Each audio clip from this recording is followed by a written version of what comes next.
বুধবার মধ্যরাতে বলিউড অভিনেতা সাইফ আলী খানের বাড়িতে দুর্বৃত্তের হামলার ঘটনা ঘটে। এ সময় ছুরির হামলার শিকার হন নবাব অভিনেতা। উপর্যুপরি আঘাতে গুরুতর আহত হন বলিউড সুপারস্টার। হামলার পরপরই পালিয়ে যায় দুর্বৃত্ত। এ ঘটনার পরপরই আহত সাইফকে দ্রুত মুম্বাইয়ের লীলাবতী হাসপাতালে নেওয়া হয়। সেখানে চিকিৎসকদের পর্যবেক্ষণে রাখা হয় তাকে। কর্তব্যরত এক চিকিৎসক জানান, বুধবার রাত 3:30টার দিকে হাসপাতালে আনা হয় সাইফকে। তার শরীরে 6টি আঘাতের চিহ্ন রয়েছে।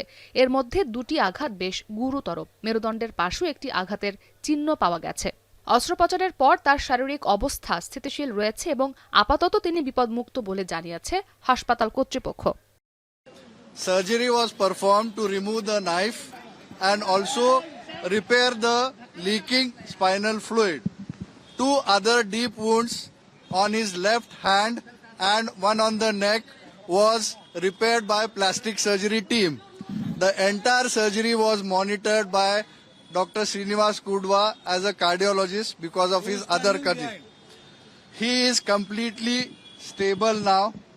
এদিকে এই ঘটনার তদন্ত শুরু করেছে মুম্বাই পুলিশ। ডাকাতের উদ্দেশ্যে সাইফের ওপর হামলা চালানো হয় বলে প্রাথমিকভাবে ধারণা করছেন তারা। অভিযুক্ত সাইফ আলী খানের বাড়ির গৃহকর্মীদের একজন এই হামলা চালিয়ে থাকতে পারে বলেও ধারণা পুলিশের। তাকে গ্রেপ্তারের চেষ্টা চলছে বলেও জানানো হয়। বান্দ্রা থানার পাশাপাশি এই ঘটনার তদন্ত শুরু করেছে মুম্বাই পুলিশের ক্রাইম ব্রাঞ্চ। হামলার সময় সাইফ আলী খানের স্ত্রী কারিনা কাপুর খান, 2 ছেলে তৈমুর ও জেহ বাসাতেই ছিলেন। তবে তারা সবাই নিরাপদ ও সুস্থ আছেন বলে নিশ্চিত করা হয়েছে। ইসরাত মুক্তি, এখন বিশ্ব।